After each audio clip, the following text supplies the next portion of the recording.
Hello बच्चों, आज हम रिमझिम का पाठ 17 छोटी सी हमारी नदी पढ़ेंगे। ये एक कविता है। इसमें एक नदी का बहुत ही सुंदर वर्णन किया गया है। नदी के आसपास के वातावरण का, पशु पक्षियों का और वहाँ के लोगों का। तो बहुत सुंदर वर्णन किया गया है।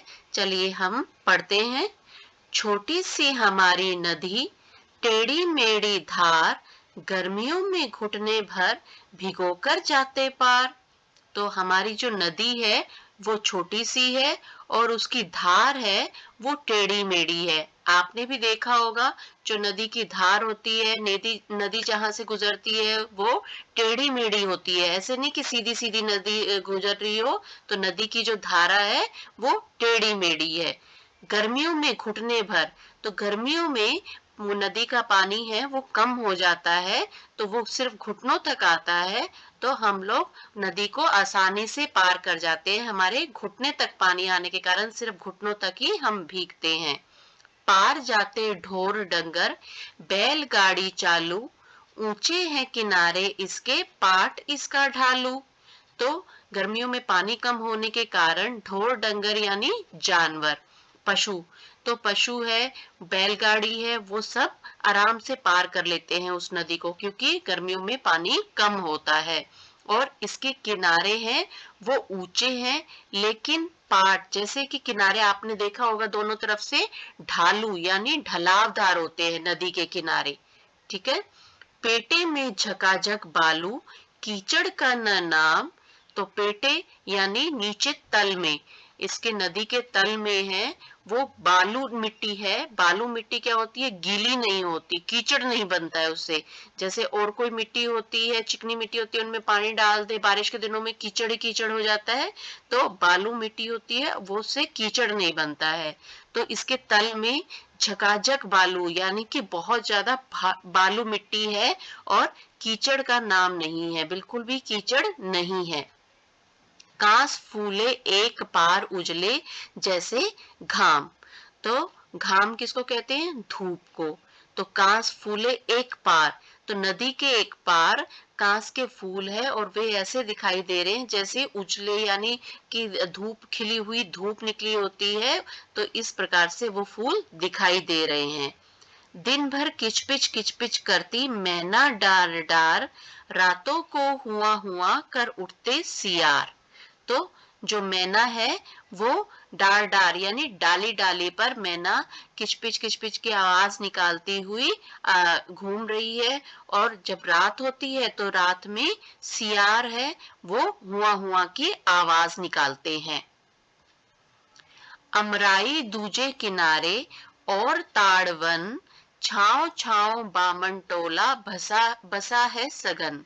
तो अमराई यानी आम के पेड़, तो दूसरे किनारे पर आम के पेड़ और ताड़ के वन है। ताड़ भी एक वृक्ष का नाम है। तो आमों के पेड़ और ताड़ के वन है। और उसकी छाव छाव यानी कि उसकी छाव में बामन टोला यानी ब्राह्मणों का समूह, टोला यानी समूह, बसा है सघन। सघन मतलब गहरा, कि वहां पे उसकी छाव में पास पास ब्राह्मणों का समूह बसा हुआ है। कच्चे बच्चे धार कछारों पर उछल नहा लें, गमछों गमछों पानी भर भर अंग अंग पर डालें। तो कच्चे बच्चे यानी कि जो छोटे बच्चे होते हैं, जो कच्चे होते हैं यानी कि उन्हें कुछ भी समझ नहीं होती है, वे धार कछारों पर, जो छोटी छोटी नदी की धार होती है वहां पर उछल उछल करके नहा रहे हैं।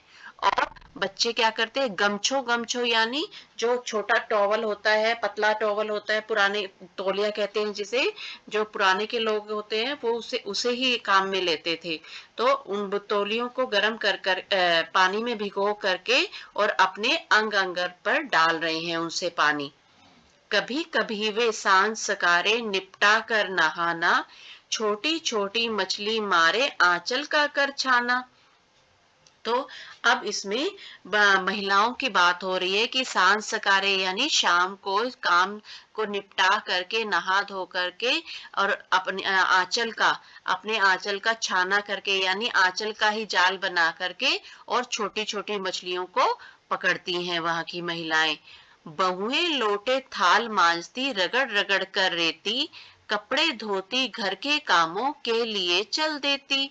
तो जो बहुएं हैं वो लोटे और थाल को मांजती है, किससे? वहां रेती पड़ी होती है तो रेती से रगड़ रगड़ करके मांजती है और वहीं पर कपड़े धोती है घर, और फिर उसके वापस अपने घर के कामों के लिए चल देती हैं।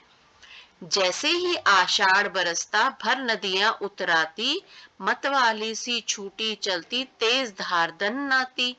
तो अभी तक ऊपर गर्मियों की बात हो रही थी जब नदी में पानी कम होता है, लेकिन जैसे ही आषाढ़ का महीना आता है, आषाढ़ एक हिंदी महीने का नाम है जो मतलब सावन से पहले आता है आषाढ़। तो जैसे ही आषाढ़ का महीना आता है वो बारिश का महीना होता है, तो उसमें क्या होता है, नदियां पूरी तरह से भर जाती है। भर नदियां उतराती यानी कि बहुत ज्यादा नदियों में पानी भर जाता है। और मत वाली सी मतलब मदमस्त होकर के, और छूटी चलती तेज धार दन्नाती, दन्नाती मतलब तेज आवाज करते हुए, और उसकी धारा जो है नदी की वो चलती है। वेग और कलकल के मारे उठता है कोलाहल, कोलाहल यानी शोर, और वेग मतलब गति। तो जब नदी की धार है वो तेज गति से करती है और कलकल की आवाज करते हुए जब गुजर रही होती है तो बहुत शोर होने लग जाता है। गंदले जल में घिरनी भंवरी भंवराती है चंचल।